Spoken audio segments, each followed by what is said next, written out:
Now, the Prime Minister has been speaking to the Parliamentary House magazine and revealed he's looking again at cuts to child benefit. Labour has criticised the changes, saying that they are causing, quote, huge anxiety in these straitened times, and many of David Cameron's own backbenchers have spoken out against the policy. So, what's actually going to change? From April 2013, families where one parent earns more than about £42,000 a year, they're set to lose their child benefit. That's £20.30 for the first child and £13.40 for every other child per week, tax-free. But critics have said that this is unfair, as one couple with 3 children could lose around £2,500 if just one parent is a few pounds over the threshold, even if the other's unemployed.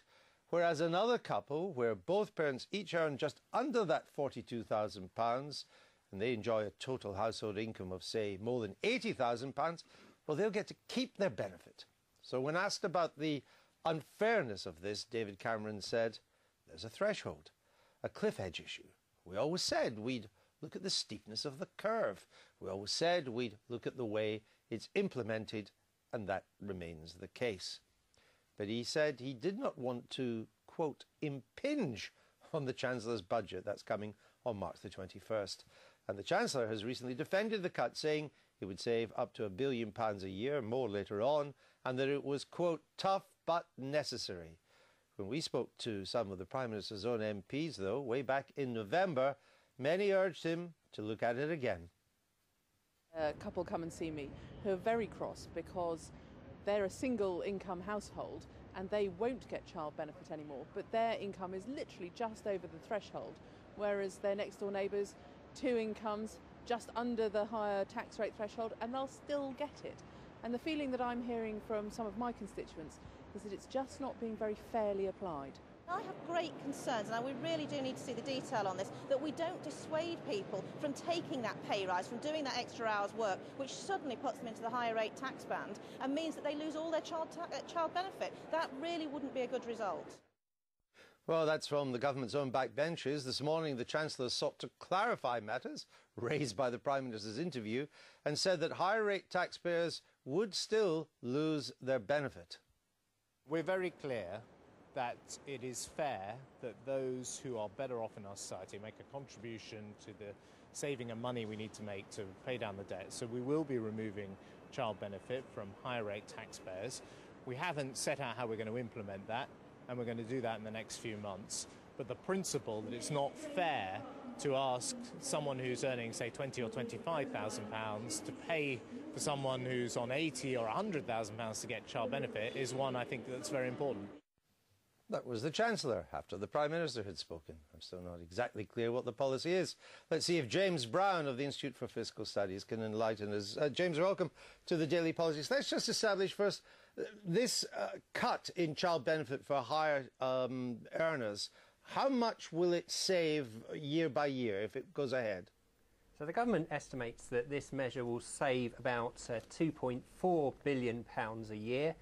It's going to take child benefit away from about 1.5 million families, each of whom are losing between upwards of £1,000 a year. So 2.4 billion, as Ronald Reagan once said, $1 billion here, $1 billion there, it soon adds up to real money. Does the Chancellor need this saving to keep his deficit target on line? So obviously there's a lot of different things the government could do if it wanted to save money. This is just one option. However, looking at the public finance numbers that came out in the autumn statement, there certainly doesn't seem to be very much wriggle room at all in terms of meeting the government's targets for deficit reduction. So any relaxation of policy in this area would almost certainly have to be made up for by tightening somewhere else. Now, the principle of the policy is quite simple to understand. If you're in the higher rate tax bracket, you don't get child benefit.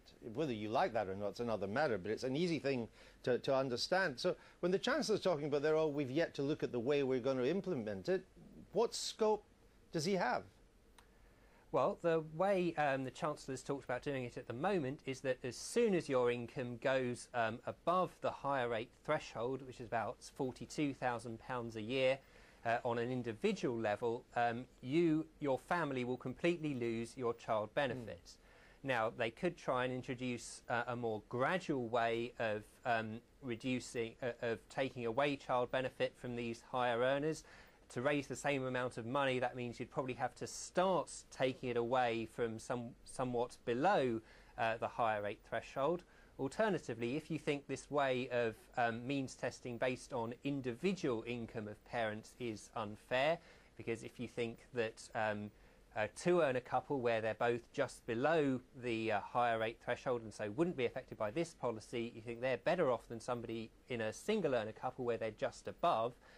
If you wanted to means test it based on the joint income of the family, you might want to consider perhaps getting rid of child benefit altogether and bringing that into the means-tested benefit system we already have through something like the child tax credits. All right, James Brown, thank you for that and explaining some of the background to it. We're joined in the studio now by Charlotte Vere. She's a former Conservative parliamentary candidate. She now runs a think tank on women's issues.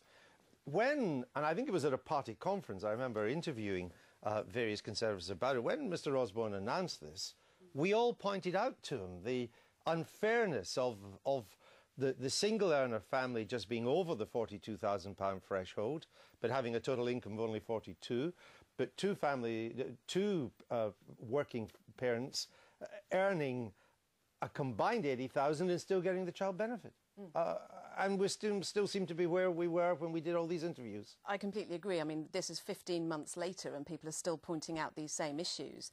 But I think what is very important here is that we look at the situation for the families where they have just one earner, the single families, or where you have one parent going out to work. Their cliff edge is clearly, just ridiculous. Something has to be done. We need a taper, or we need a because it's a huge sum of money, because it's tax-free. You'd have to earn a lot more, taxed at 40%, to be compensated in any way for the fall in or the cut in child benefit. Yes, and I'm sure that they're going to have to do something about this. But I think the other thing to remember is that many families where you have two incomes, they're not both on £40,000 a year. They might be on 30 and 16. I mean, there's a lot of very hard-working families out there, and I don't think that the government does enough to support those sorts of families. So I would say that actually in that sort of situation, adding together their income and taking away their child benefit isn't beneficial at all. We have to support women and men who are both in the workplace. Because being a stay-at-home mum or dad is hard. Being a working mum or dad is much, much tougher. I understand that, but isn't what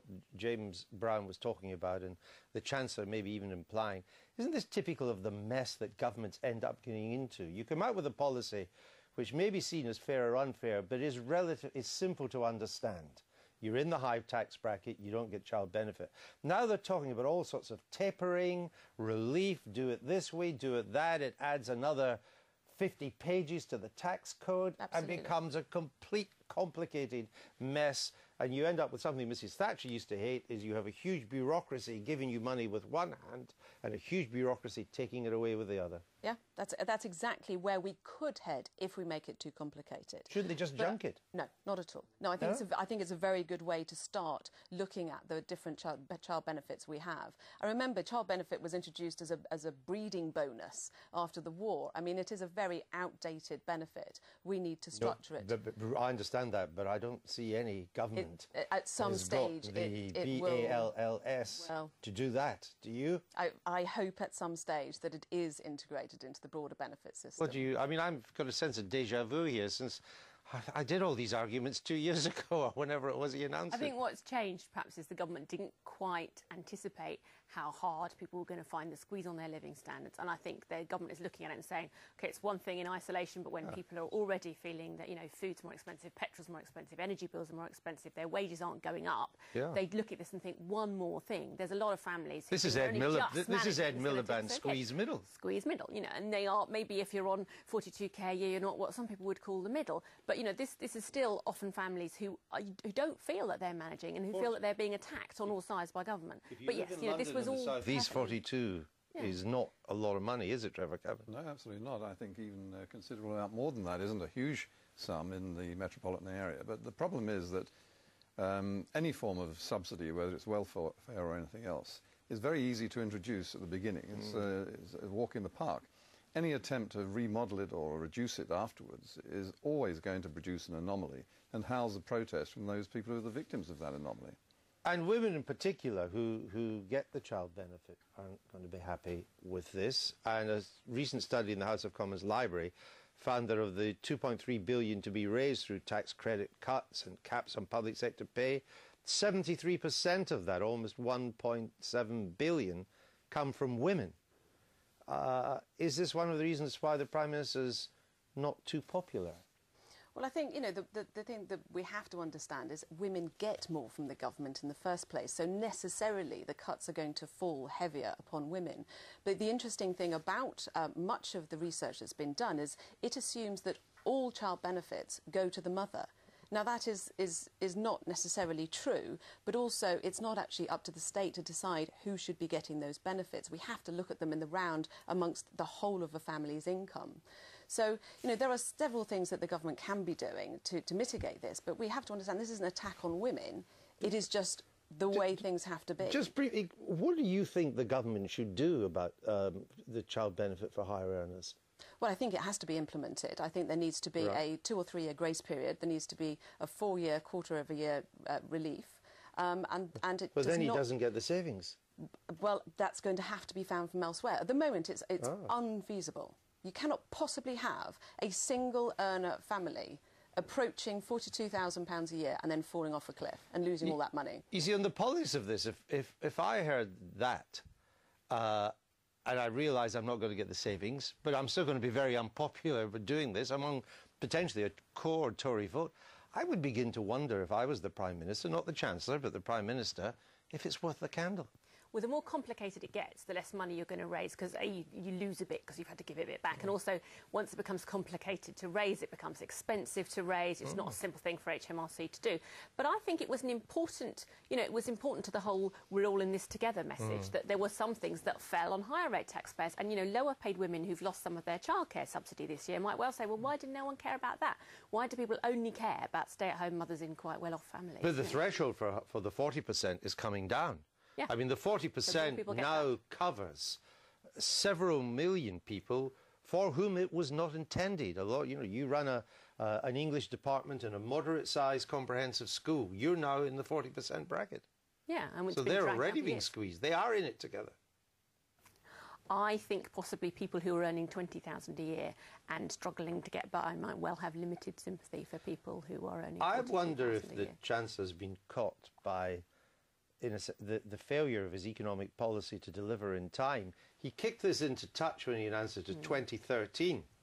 The assumption at that time was that by 2013, the worst of the austerity would be over, growth would be back in the economy, and he'd be able to say, hey, I was going to do this, but I don't need to now. We're back on track. And now that's not going to happen. And I'm not sure that it ever was, to be honest. I think that what most people felt at the time that there was a missed opportunity to do really serious cuts and properly structured cuts, far deeper than they were from the outset, and that momentum was lost, and now we're struggling to catch up. The simple fact is that the markets will dictate this in the end. We must find savings, and there's no point in saying that we can pay for these anomalies by filtering them in and having a taper, if you're going to have to pay for that from somewhere else. There is no money. We have no money. We're having to borrow every penny we spend. All right. We're going to have to leave there, shall we? Thank you for being with us. I have a feeling this is going to rumble. I detect the nuances of difference between the Prime Minister and the Chancellor.